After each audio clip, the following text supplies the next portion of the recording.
I'm teaching on something today. It's a little different, but I've seen example after example after example. And I got to address it. I got to talk about it because it helped all of you guys. All right? So, and it's a little bit, the first one's the most important one we're going to talk about. So, what do you guys think that every single problem in your business comes down to right now? Everybody that works here. Everybody's been here for a while. You understand our stuff. What do you think every single problem comes down to? Hey, this is Blake Sloan. I've been selling real estate over 14 years. Our team of highly trained professionals, along with our unmatched marketing, has sold thousands of homes here in the Myrtle Beach area, and this is how we do it. Following process. Every single problem that we have has to do with what you think? Why do we do that? Everyone changed, right? So it's I'm reminding it. Everyone, and I'm finding out like all the problems, and I even wrote this down somewhere. It's like basically the small, subtle changes in sales are what's making or breaking your business, right? So it comes down to, and I have all these examples I've been watching, right? So it comes down to really the details of process. Meaning what? It means I have this guy who's made millions and millions and millions of dollars in real estate, selling real estate that was in Forbes and Wall Street Journal, all this stuff before any of you ever got here. Right? Using this system, and what happens? I come in and make my own because I think I'm smarter. Not understanding where all those things came through hundreds of thousands of tests. And here's the deal. I'm not the smart dude that made it up. Guess what I did? I paid a lot of smart people a ton of money to learn that they learned that took them years to learn. But guess what I never did? I never tried to change it. Like I said, I would tell you guys an example. I go to Craig Proctor. I saw hundreds of people come and go. You know what they'd all do?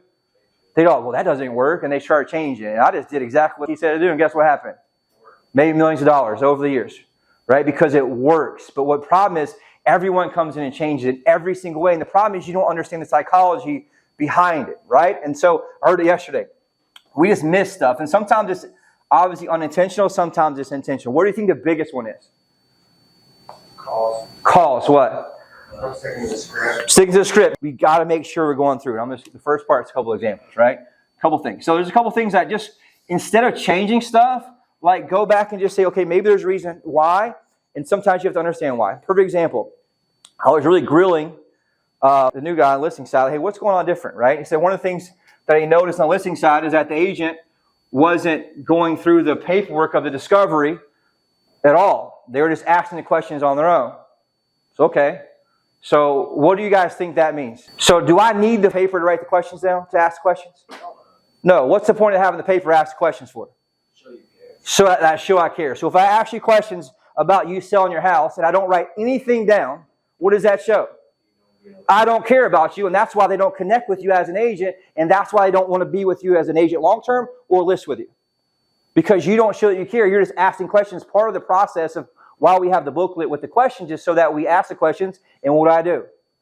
I write down the answer, because subconsciously, what does that show? That I pay attention and I care about you and I care about your outcome. And also I remember. If I have a doctor who asks me all these questions about my illness and the doctor doesn't write anything down, what do I think?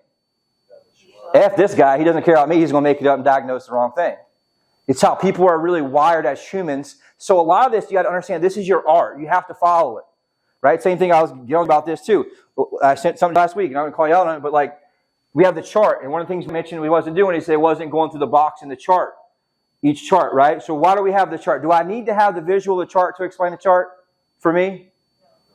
Why do you think I have the chart there? No. It's so the client comprehends what I'm saying. I've sent this. Does anyone know the difference of comprehension on human beings if you show a visual versus telling them? What is it? Give me some numbers. 60%. What else? 72. 72. What else? 80. 90. You ready? 400% difference in comprehension. You have a 4x difference in comprehension because you see a visual. So if I'm cutting corners and making my own up, showing, just talking about the chart, not going through the chart, is there probably a correlation? My client's not understanding what I'm saying, not listening to me? Right? And my conversion rate being 50, 60% instead of 80, 90%? Yes, because I'm not following the process. There's a 400% difference in comprehension if they see the same exact thing you're telling them at the same exact time. Same thing for you guys on the buyer side. Right? It matters. The details matter. And so that's what I mean. Like, what's missing here is the details of process, what's costing you so many problems in your business. But what happens is we get in this groove, we do it so many times, we think, I can just skip this step and skip this step, and I get too confident in what I'm doing, and I'm skipping the wrong steps, not realizing that the consumer doesn't understand what we're doing here. We have a very complex process, right, with our guaranteed sold system and our unfair advantage buying system, which is why the visuals matter. And if you guys don't even understand, so on the listing side, there's a chart, and there's dice, and there's a house. And what does that say subconsciously? I don't want to gamble with my largest asset, which is my house. There's so much NLP, which is neuro-linguistic programming, in all these things that you guys don't understand. Because it was done years before you ever got here, you were able to just plug in. But if I go to McDonald's and I buy a McDonald's franchise, invest $1 million+, and I start making my own French fries, what happens? You got a business, you lose your franchise, right? So the reality is there's so many pieces of process that we got to make sure we're sticking to that's costing us a whole lot of money on the back end. And these are just things I've heard in the last week. And there's just so many over and over and over, right? Same thing, I heard it before. If I show them a visual of how our business model works, right, of our team on a printout, that's a whole lot different than me drawing it out for them. Is the chances higher or lower if I draw the entire process out for them than if I just show them a picture? Higher, right? That's why we draw it out, so they understand the art and they comprehend it and come to conclusion as we draw it out. But what we can't do is we can't cut corners, we can't change our way, just follow the process, and that's why it works. It's been perfected for 19 years now in how things are working. And so these are things that are super, super important, but it was just a big aha. I was like, man, if there's a 4x increase, did I show the visual? Probably should show the visual, right? It's how things are missed or on the back end, how they may not have a connection. I mean, it always comes down to, we think it's the big things, but it's really the small things that they're missing, they're not understanding or comprehending when they go through this, right? That's how you go through a whole presentation. They're like, man, I don't really know what it is. I'm kind of confused. I don't really know what it is about this guy or this girl. Because we're missing the small details that bring the connection and piece there. Make sense? What's the number one reason that deals fall out? No? Buyer's remorse. So if I made a huge purchase, what was the price? How much? $185, right? For them, it's probably a big price, right? So they have that $185. So guess what they thought about last night? Did they make the right decision? They wake up in the middle of the night, start thinking about all this stuff, and guess what they start thinking? I'm overpaying for this house. Is this Dylan guy doing the right thing? Should we have brought this one? Well, the other one that you liked. Right? And so what do we have to do that makes a big difference in details? What is it? I have to make sure I reassure them they made the right decision. Dylan, you know what? You guys made the absolute best decision buying this house. I can't even believe we got it at this price. Right? Based on us looking at other houses, I think this is by far the most perfect house for you and your family. And I'm so happy for you guys that you got the one that matches you guys, criteria, whatever their pain is. What was their pain? Do you know? Started renting, couldn't find it. Yeah. So thank goodness you're going to finally be a homeowner and start building equity. It reminds me of, I talked about earlier, how the average homeowner has a net worth 43 times higher than the average renter, and now you guys are going to change the legacy of your family tree forever. You excited about that? Yes. Let me tell you again, you made a fantastic decision today, and I'm super happy for you guys. Do you think that would help reduce the chance that the deal falls apart? Right? Think they're going to start about small things in the home inspection if I'm already pre-framing based on the importance of having them made the right decision in the process? Right? Small details make a difference, right? Small details. You guys with me on this? And so I want you guys, and I'm going to teach you on the second part. These are small examples. Same thing. If I got an appointment booked for a lady coming in town on a Monday, right? And she's coming in town to meet with her, what do I probably not want to do? More likely they sign in person or more likely they sign in virtually?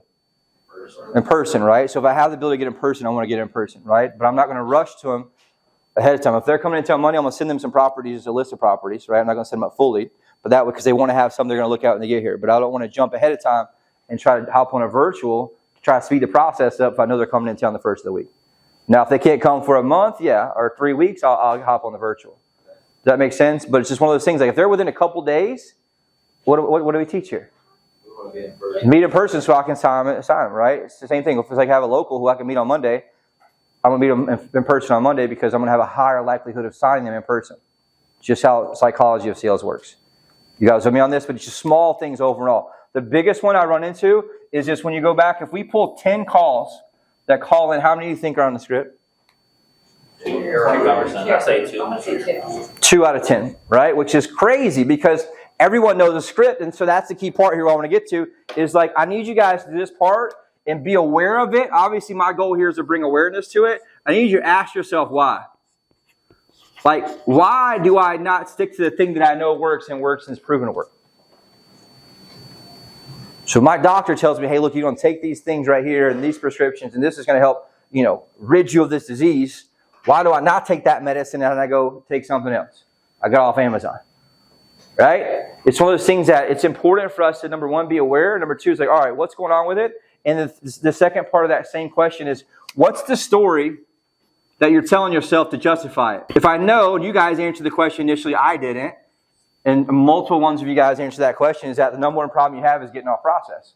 I don't follow the process, right? If I know the script's proven, if I know it works very well, I know it's had literally millions of calls at this point in our business, and the script works, it's probably pretty good that it works, right? Versus winging it. Like you listen to the calls that we had from Ojo yesterday, also just winging it.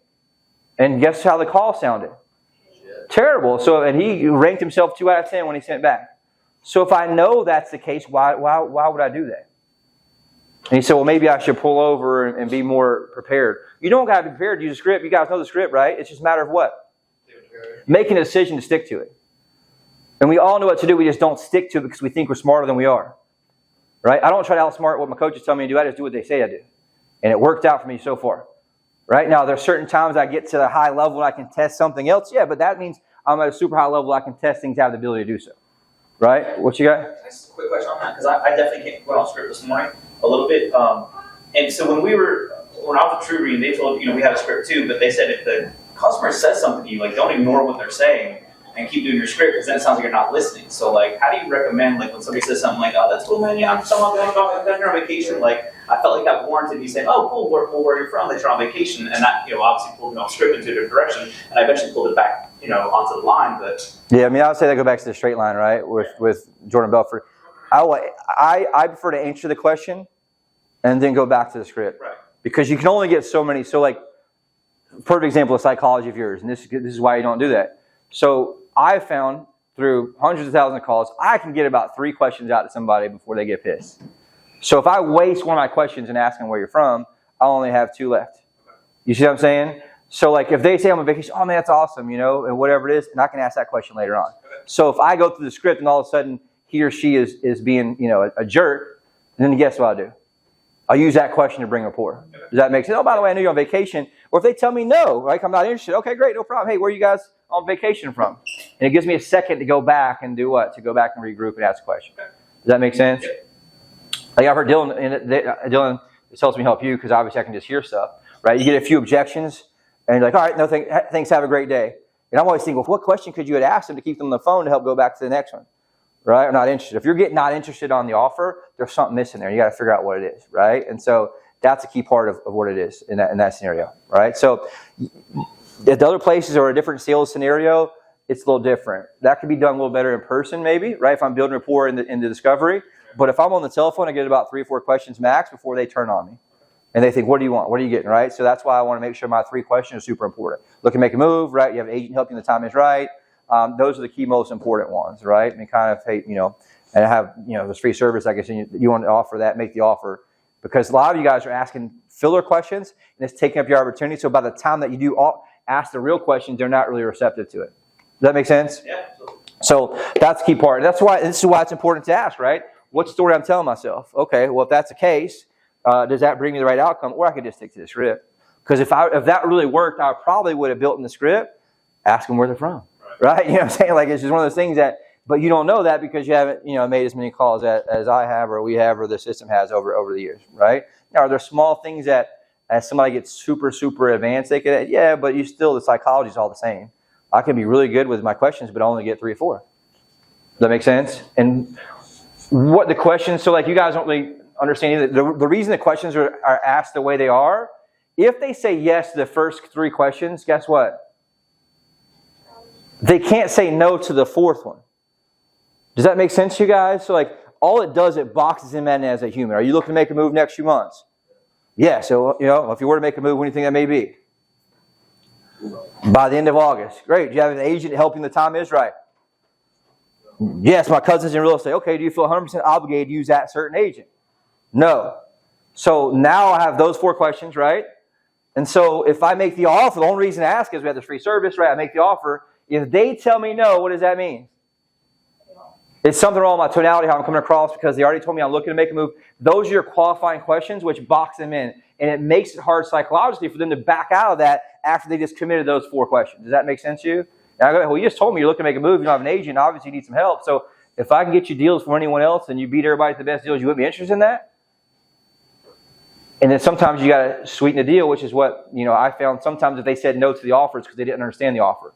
Well, how it works is you get your priority access to all the hottest listings. So it's all designed based on the psychology of how the consumer thinks. But we tend to do what? Make our own. Why not? I've only been here for 3 months making my own. Right? It's just how people think. But the reality is, or hey, I've been here for 5 years and make my own. Or we could do what works. Right? And so that's the key part is I want you guys just to be aware of it, of like catch yourself faster and say, hey, look, why am I getting off? Because if I go back, almost all the problems are getting getting off process. And we know better, we just still do it, okay? And that's the whole thing I was going to teach about today is like, look, I heard it 4 times in the past week. It all costs us on the back end. It makes a big difference. You guys with me on this? Super important piece here. So, STS. Right? What's that? Stick to the script. Just know it regardless. Just trust it in what it is. And understand there's a lot of whys behind it and details in the process, which makes a big, big difference overall. Right? And so, that's the key part I was talking about. I'll send you guys the image from the online report that shows a 400% increase in comprehension for consumers by seeing a visual. And so that's the key part about making sure that I'm hitting my visuals. Are they seeing it? I need them to see something so that their subconscious mind does what? Understands it and calculates, okay, this is what this guy's saying or this girl's saying. It's not just telling, right? It's actually selling. So very, very important piece for us.